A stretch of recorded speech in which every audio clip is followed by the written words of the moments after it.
Ito mga ka-e-bike, first attempt.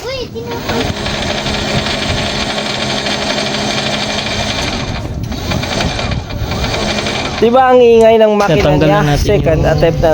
rad. Ganun pa din, may natunog.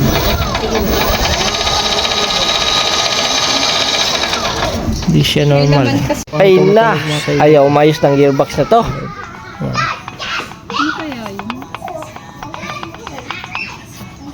Ito pala ang salarin, ang gearbox sa loob ay maalog-alog. Ano yan, baklasin na natin to. Tara, let's go, samahan nyo ako at technician Gala.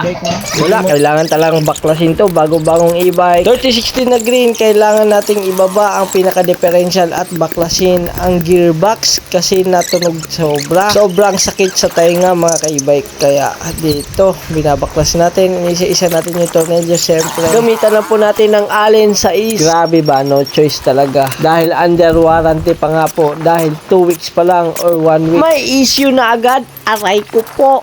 Ano ba yan? Kurumaki e-bike. Pero okay lang yan, ayusin natin yan ng technician Gala. At eto na nga ay nabuksan na ang pinaka gearbox. Ganito po pala yung nagwo-work yung mga gear niya sa loob mga ka-e-bike. May mga bearing at pinaka gear, dalawa lang po ang pinaka gear dyan mga ka-e-bike. Kung wala kayong magawa sa bahay nyo, baklasin nyo lahat ng parts ng differential para matuto kayo mga ka-e-bike. Pag hindi nyo mabalik ay eto, tawagin nyo lang ang technician Gala. Ito mga salarin mga ka-e-bike.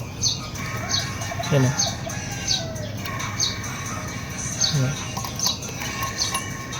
Lagi mo lagi ito ang salarin kay sa gearbox wala na ang bearing, giduklok na. Siyempre lagyan natin ng grasa yan mga ka-e-bike para smooth yung takbo mamaya. Tingnan natin kung hindi pa tututulin. Tapos buhusan na rin ng mga gear oil. Sarog dili magdanlog-danlog na niya, bantay rakag di ka mandar lagi. Bebe, fourth attempt. Lagay na nato na, salpak na nato na. Di lagi ka maayos karon, ilabay na takang e-bike ka. Ayaw, cool, maluwi ka. Kaya di rin, nasalpak na nato. Test drive. Test run na nato na. Sa man kay problema aning mao ra magyapon. Bala na ni, asimbol na ni, bala na si Batman. Balik na nato tanan ng mga gearbox, gear oil, mga tornilyo, wala salpak na. Tara, larga.